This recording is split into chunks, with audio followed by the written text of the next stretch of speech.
Fala, patriotas, vejam essa retrospectiva a seguir do Pedro Delfino.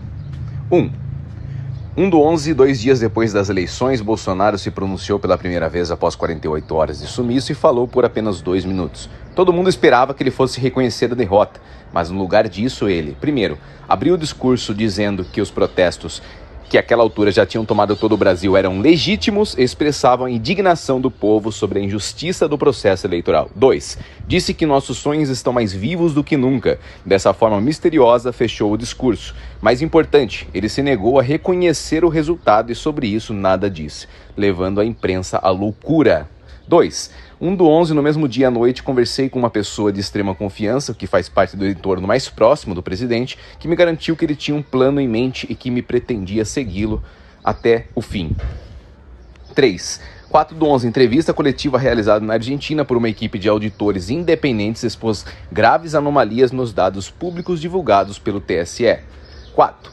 5 do 11, a censura do TSE atinge níveis nunca antes vistos, derrubando contas de vários jornalistas, deputados e influenciadores, inclusive Nicolas Ferreira e Carla Zambelli, o deputado e a deputada mais votados da história, e perfis como o do economista Marco Sintra, que nem bolsonarista é. 5. 6 do 11, ao sair do Palácio da Alvorada, General Heleno é abordado por apoiadores e diz: "Vamos torcer para um futuro melhor, na mão do cachaceiro não dá", indicando nas entrelinhas que há chance de ter um futuro bom sem o Lula na presidência. 6. 7 do 11, Ministério da Defesa marca a data para a divulgação do seu relatório sobre as urnas eletrônicas para daqui 2 dias. 7. 9 do 11, o relatório das Forças Armadas é divulgado pelo Ministério da Defesa, confirmando a tese de que o sistema não é seguro, como diz o TSE, que ele é sim vulnerável a uma manipulação de resultado e que a equipe designada para a investigação só não conseguiu atestar se essas brechas foram usadas ou não para de fato manipular essa eleição específica porque o TSE se negou acesso ao código-fonte e impôs uma série de restrições que praticamente inviabilizaram qualquer análise mais profunda, o que por si só já é suspeito e coloca em dúvida a lisura do processo. 8. 10 do 11, as Forças Armadas emitem uma nota oficial para esclarecer o teor do relatório que estava sendo distorcido pela mídia.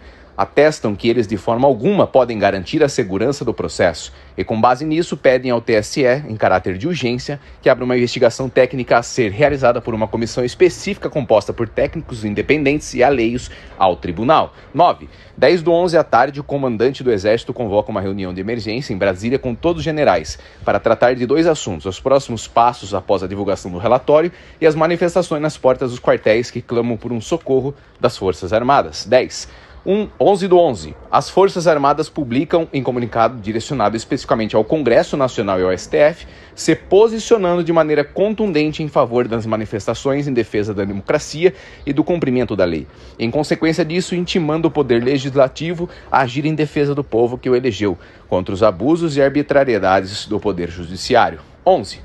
12 do 11, sai a notícia na imprensa de que a CGU estaria preparando um novo relatório que reforçará a posição das Forças Armadas sobre a insegurança do processo eleitoral e colocará em dúvida até mesmo o seu sistema ao qual os militares tiveram acesso parcial durante a auditoria seria o mesmo implantado nas urnas no dia da eleição.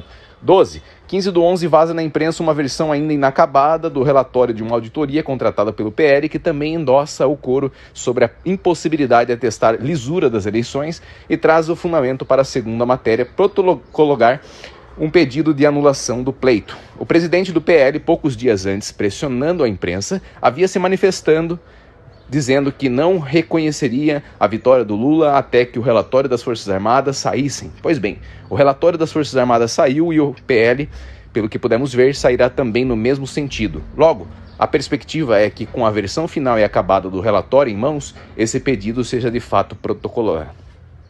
12 mais 1. 16 do 11. O ministro Alexandre de Moraes viu procedência no pedido de afastamento do ministro da Defesa, o general Paulo Sérgio, e encaminhou a PGR aumentando a temperatura do conflito. 14. 17 do 11. Bolsonaro veta que militares conversem com a equipe de transição de Lula e proíbe qualquer movimento na direção da passagem de bastão. 15. 18/11, General Braga Neto, vice na chapa do presidente Bolsonaro, sai para falar com apoiadores na frente do Palácio do Planalto e, perguntado sobre a perspectiva de desfecho dessa história, alimentou a esperança deles, pedindo para que tivesse um pouco mais de paciência, sinalizando que algo está por vir. 16. 18/11, eu acabo de sair de uma reunião de 1 hora no Zoom com um oficial das Forças Armadas que tem contatos seguros no alto escalão militar e que me confidenciou que a expectativa entre eles é que a tomada de uma atitude decisiva já se tornou inevitável e que deve ocorrer em breve. Infelizmente, isso é só o que eu posso revelar agora de tudo que falamos, mas só isso já serve para confirmar o caminho que temos tomado. Moral da história, nos últimos 17 dias tivemos 16 notícias positivas para a nossa causa, até mesmo as notícias aparentemente negativas do dia 5 e do dia 16 sobre a censura e afastamento do ministro da Defesa são na verdade boas porque colocam gasolina com iniciativas que partem do outro lado, o que é benéfico para nós. É um conflito que precisa esquentar para precipitar o desfecho. Ou seja, praticamente todos os dias nessas 2 semanas e meia até aqui, tivemos uma notícia que nos deixou um passo mais próximo do que queremos. E a tendência é que continue assim pelos próximos dias. Realmente, cada dia que passa eu vejo que a coisa já chegou num ponto que não acontecer nada se tornou uma hipótese improvável a essa altura. Portanto, não tem lógica olhar para a situação do jeito que ela vem se desenrolando e achar que estamos perseguindo um objetivo impossível. Muito pelo contrário, todos os indícios descritos aqui, sejam eles grandes e explícitos ou discretos sinais, indicam na direção de que algo deve sim acontecer. E se temos a chance, precisamos fazer o que está ao nosso alcance para aumentar essas chances, já que não desanimar, não parar, não recuar, não desistir. O resto a gente deixa nas mãos de Deus e das autoridades. Mas quando a desesperança bater, lembre-se dessa retrospectiva, dos fatos e de que cada dia que passa estamos um passo mais próximos. Acreditem, tem muita coisa acontecendo nos bastidores que não chega ao público geral.